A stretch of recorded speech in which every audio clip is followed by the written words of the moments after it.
Good morning, everybody, and welcome to Family Jewels. I'm Colton Bartell, And I'm Audie Bartell. and we are both graduate gemologists here at Suzanne's Custom Jewelers. And this week we are continuing our short little series on treatments. And last week we talked about irradiation, irradiated stones, and what that does, what ones are kind of affected by it. And this week we're going to talk about probably the most widely used treatment in the gemstone industry. That probably is never talked about. Yeah. And some of the especially diamonds and stuff that we talked about last week Mm-hmm. are actually going to use this one to control color even more, or they can vary the color because of this. Yeah, they can. So it sounds like we don't want to tell them what it is. I know. But we are going to be talking about heat treatments today. And this is, like we said, probably the most common one that's used in the jewelry business, at least. Some stuff's been used for Ever. or for a long time at least. Yeah. Yeah, this is probably not only the most widely used treatment, but it's probably the longest ongoing method of treating stones. It's going to be one of them. Yeah. I'm not sure which one actually is the longest, but this one's definitely been around a long, long time. Right. So, I'm gonna say dying may be older.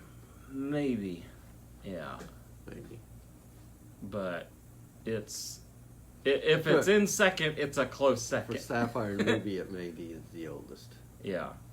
So, with that being said, one of the most common stones out there to be heat treated is actually corundum, which encompasses ruby and all the sapphires.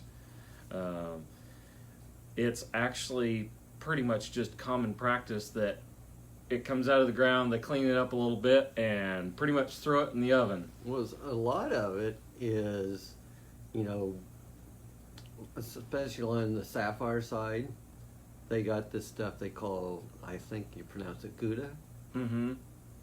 Not the cheese. If they showed me that and told me that was going to be a really pretty blue sapphire somewhere along the line, I'd laugh. say you're dreaming. Because it looks like just kind of a milky white grayish Yeah, it's stone. not. Ball. It's not pretty. Yeah, but With some heat. yeah, they can turn it into some really nice stuff. So Yeah. if it wasn't for heat treatment, there would be very little ruby and sapphire out there. Well, there would be a lot of it. It just wouldn't be pretty stuff. Well, there wouldn't be a lot of ruby or blue sapphire out there. Yeah. Yeah. So it is kind of amazing. What we come up with is like 95%. Yeah. Of 95% of corundum is actually heat treated. And it's not even an overly complicated process. Actually, it's really, really rudimentary in a lot of ways. I'm going to say, there was probably some experimenting, or maybe not even experimenting, just kind of trial and error stuff. I guess maybe that's experimenting. Yeah, that's experimenting. Is it? Well, rudimentary trial and error even. There was probably some that was just flat out mistakes. Yeah, so I don't know who come up with how they did some of this stuff. But there for a long time, there wasn't any, it was almost like grandmother's recipe, Well, like, and you can we actually have a picture of some guys doing pretty much that. yeah. And that's actually still being done today in some places. In others, it's getting a lot more consistent. They're actually using a computer, basically, a computer-controlled furnace to control the heat and hold and times and cooling. Kind of like you do to burn out wax. Or Yeah. But there's others, they've literally got like a coffee can with some rocks in it. Well, I always heard like some sand and like an oil barrel. yeah. Yeah, these they'll pack guys. it in like clay and then they throw in so much wood or whatever. Yeah, these guys look like they got a pot from like Lowe's, and they stuck some. Lowe's. Yeah, it looks like one of those terracotta pots you just put your flowers in. That'd have to be a really good pot, wouldn't it? Not necessarily. I mean, like the saying that most of these are heated to only about 752 degrees, so that's actually fairly low heat when we're talking about, you know. I'd be hotter than a Corpus Christi summer day. A couple degrees. Yeah. But I mean, you can actually see this is it's not real complicated. A couple of brass straws. Do these guys have to blow consistently? And I'll bet you don't inhale on that pipe. No, you definitely don't do that. Yeah, but I mean, I think there's more complicated things happening in a hookah bar than what there is right there. Yeah, the other thing would be is they got those torches in there. What keeps the heat from creeping up there?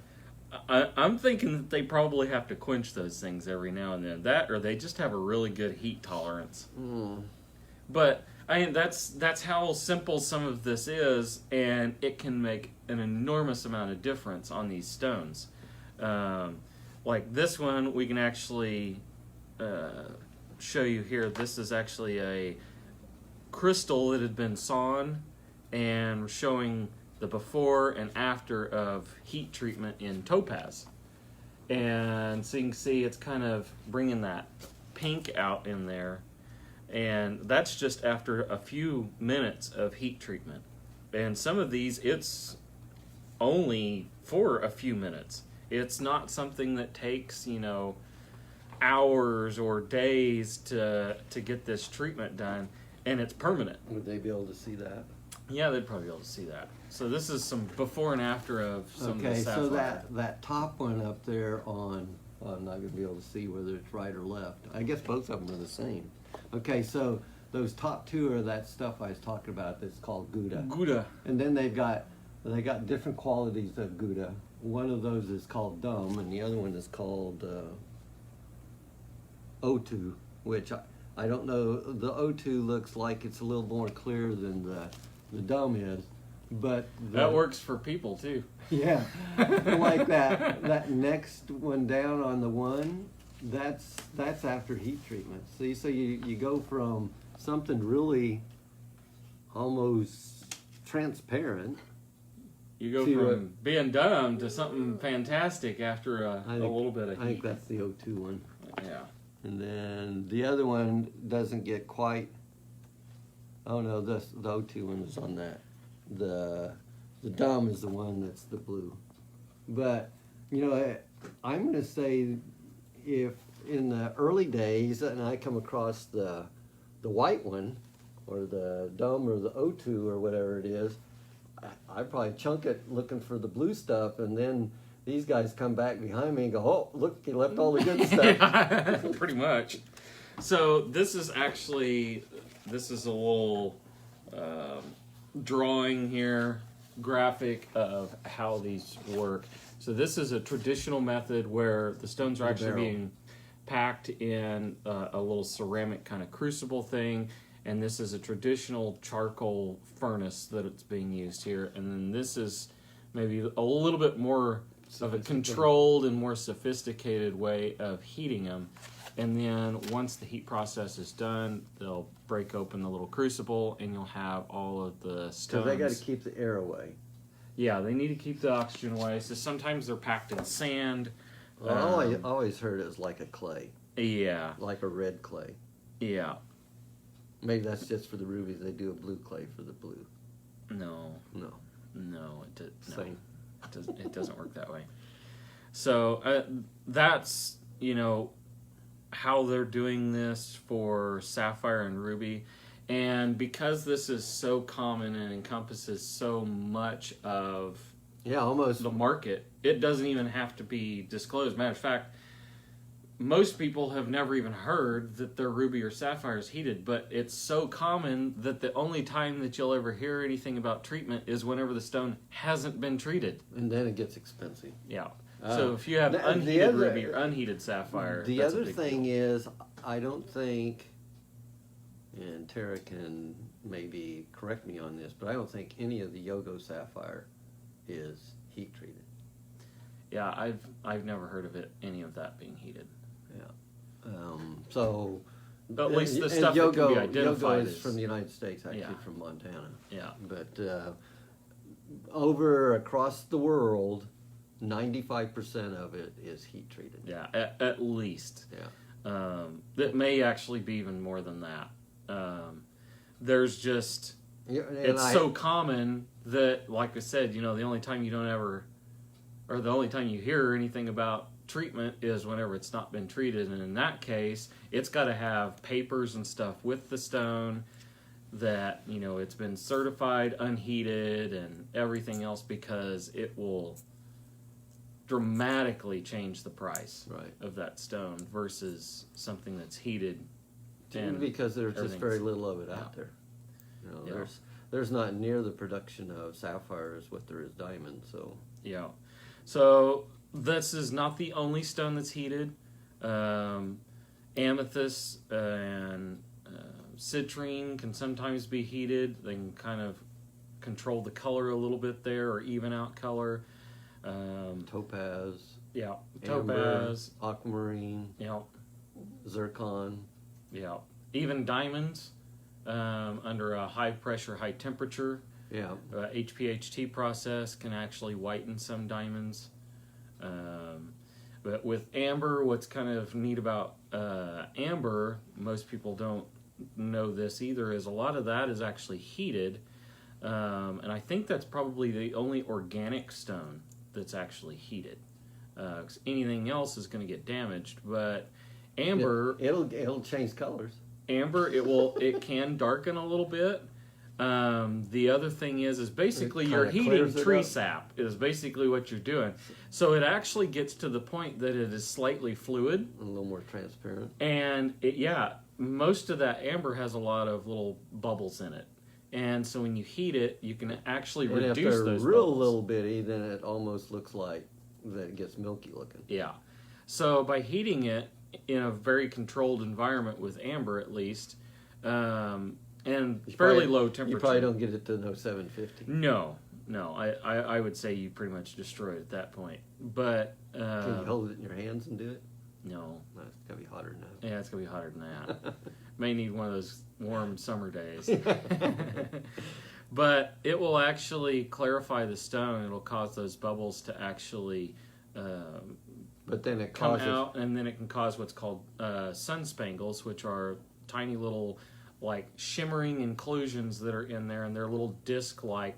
It's almost like inclusions. what, a little fracture because something Yeah, it's- expanded. Yeah, it's basically a it didn't fracture cool the same or something. where everything's kind of collapsed in on itself from those bubbles leaving, and it's kind of changed the crystal structure of the amber a little bit, and so it's Or actually say leaving the structure. I don't think there's any crystal structure. the structure. But you get these little inclusions called sun I'd like spangles. to see that. I'd like to see Yeah. that amber crystal. Yeah, that's no, never mind. Anyway, but you won't see that being done on pieces of amber that have organic matter in it, like plants or insects. The infamous mosquito. Yeah, the infamous mosquito. So that piece that was in Jurassic Park, if that was a real thing, it wouldn't have been heated. Yeah. No. Because, well, it obviously would have destroyed everything. Yeah. But, Wouldn't have got the blood sample or whatever, right? right. But much of the Baltic amber is going to be heated, like I said, basically to clarify the stone itself so that you don't have as many bubbles and stuff. Because when that was I forming, wonder, it was... is there a difference in price between heated and non-heated amber? It's more so where it's coming from and if there's anything in it other than the sun spangles. Yeah. Well, It's kind of a weird market, honestly. There's a bunch of different places it can come from. There's varying degrees of quality of the amber from those different places. There's just like everything else. Huh? It's just like everything else, and then some, because then you add in the factor of possibly having, organisms trapped within there that, based on what kind of organism it is and how it's located in the stone and But everything, it'll change. Didn't that mosquito get to be a big deal whenever? Whenever Jurassic Park came out, it was everybody wants the piece of amber with a mosquito in it, like they're gonna go home and cook up a dinosaur or something. Yeah. But I wonder if you could have got something besides a dinosaur, like maybe a saber-toothed tiger or something. Well, saber-tooth wouldn't have been around when the dinosaurs. But who knows? You would have got Fred Flintstone. And they just assumed that it was dinosaurs, but no. They got the guy working down at the rock quarry. Yeah. He didn't have any off that day. Or cutter. I don't know when, I'd have to look that up. I don't know when the amber would have been formed, because I'm sure it would have been a certain period of geologic time, and I don't remember when that is.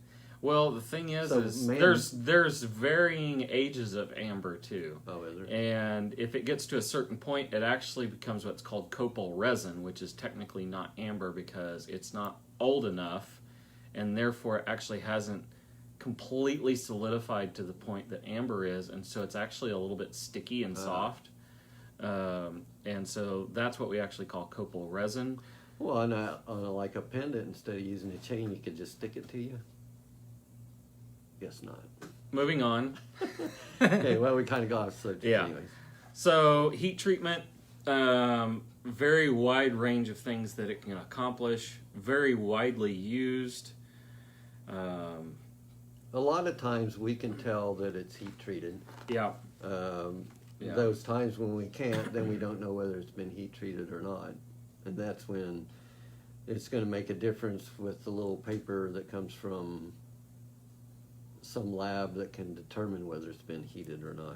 Yeah, but in a lot of cases, we can actually tell based on the inclusions and how the treatment has interacted with them. Because we can tell a lot of times, like fractures or halos. We can see disturbances within either the crystal, and sometimes we can actually see disturbances within an inclusion. So if you have like broken silk in a sapphire, that can indicate heat treatment.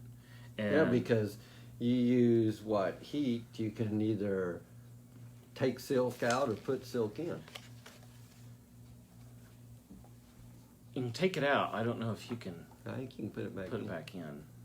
And when we're talking about silk, we're actually talking about stuff that would make these inclusions.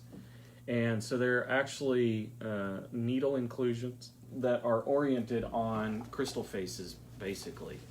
Or 60-degree planes. And so whenever heat treatment occurs, it actually can cause those crystals or those needles to partially break. And so instead of having a nice straight needle crystal or silk in there, you get these little segments, and so it goes and starts looking more like little dashes rather than a complete and there's one of those halos. Yeah, and this is a halo fracture on a heated stone. So you actually have an inclusion that was like natural in like here. A little plate. Yeah. And so you have an inclusion that was already in the stone, and in the heat treatment caused an expansion and then the contraction within the crystal and then the surrounding material at different rates, and then it causes these little halo fractures. So it's like a stone hitting on the inside of the ruby or sapphire. Pretty much. You can have partially healed fractures where the heat can actually cause a natural fracture or break in the stone to partially heal. You can actually see what we call fingerprint inclusions, which are usually like little crystal inclusions that all kind of fall on along somewhat of a plane, and in heat treatment they get kind of globby. which is actually what we're seeing in this bottom stone here. So normally these inclusions look more like what you would think a fingerprint would look like, but under heat treatment they start to kind of get a little bit globby, and then some people actually mistake that for a synthetic that will have a fingerprint in there, but it's actually flux from the They do look a lot flame alike. fusion process. Yeah, they do look a lot alike, but there are some differences.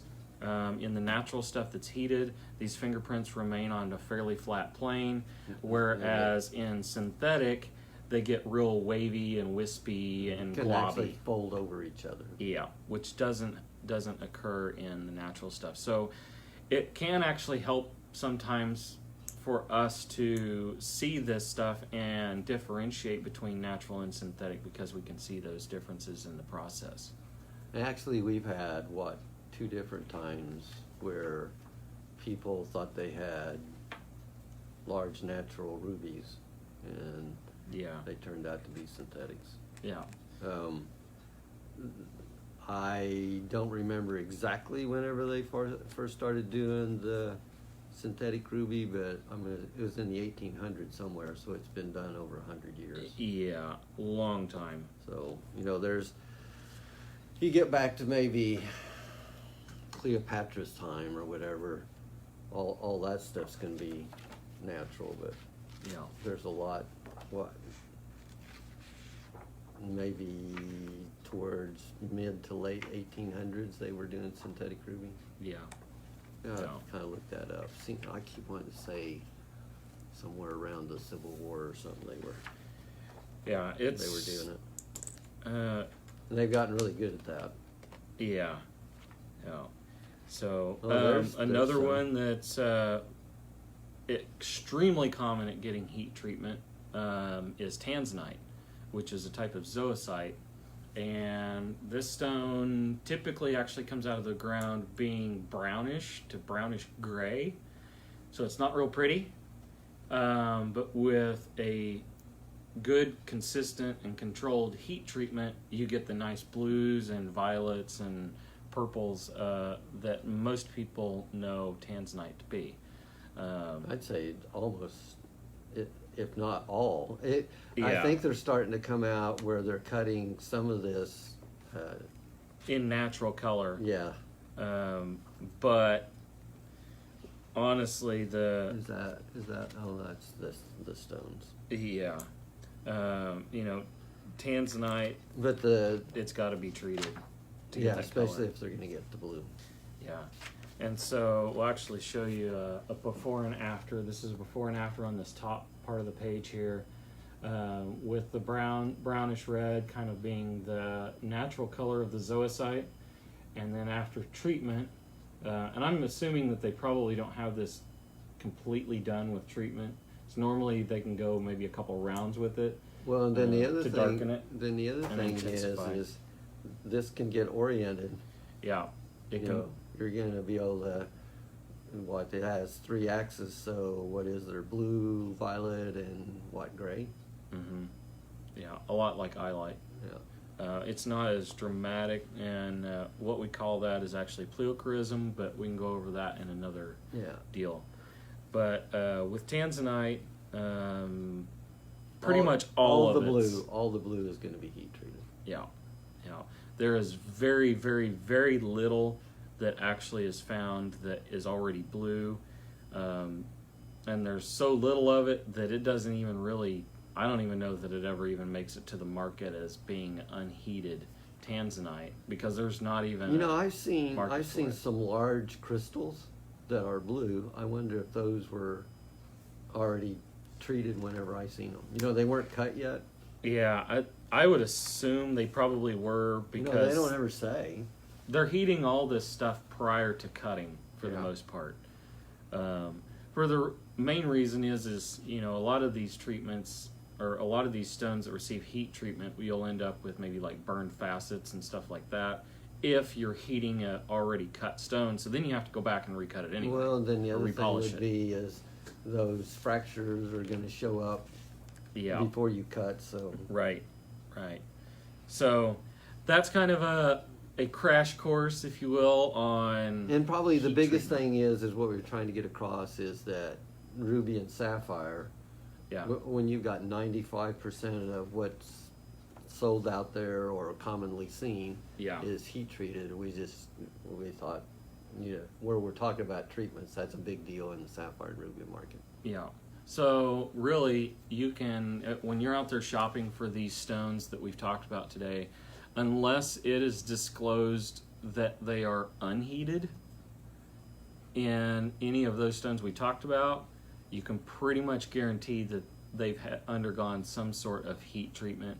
And with topaz, especially blue topaz, it's going to have gone or undergone irradiation, which is what we talked about last and week. possibly heat treatment. Yeah.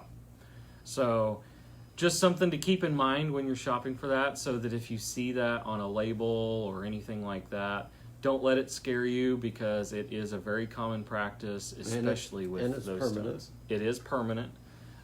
It's not going to change anything. What's kind of crazy is working on ruby and sapphire before we had a laser welder. It always was kind of a little bit scary, because when using a torch, and you could actually retip prongs with the stone still in place, which they were one of the few, the heat would actually cause the stones to get dark. But as they would cool, they would return back to the color that they were before. And so there was actually times, it was very rare, but there were times When it didn't? when it didn't, but it actually Got better. intensified the color. So it actually made the stone nicer than what it was before. That was never the intention, but that's something that we don't deal with now that we use a laser, but it was a possibility back in the day when using a torch on everything. So, but we wanted to give you guys that kind of information and give you some examples of some of the stones that this is done on, and really the more common ones and the reasons why, just to kind of give you some more information about it, basically. So when you're shopping for them and you do see that it's a heated stone, it's not as a big a shock whenever you already know what's kind of going on. The with bigger it. shock will be when you go in and you're looking at an unheated one. Yeah, and it'll be that sticker shock. Yeah. So anyway, we thank you guys for joining us today. As always, if you like these videos, give it a thumbs up and share it with some friends. Go to our YouTube channel and hit the subscribe button and the little bell so you get notifications when new videos are uploaded. And if you guys would like to know more, or you would like to see some of these stones in person, you can always visit us here in Corpus Christi at 4226 South Alameda here in the Town and Country Shopping Center. If you have any other questions, you can send us a message here on Facebook, on Instagram, or you can give us a call at 361-991-7565. But we thank you guys for joining us, and we will see you next week. Bye. Bye.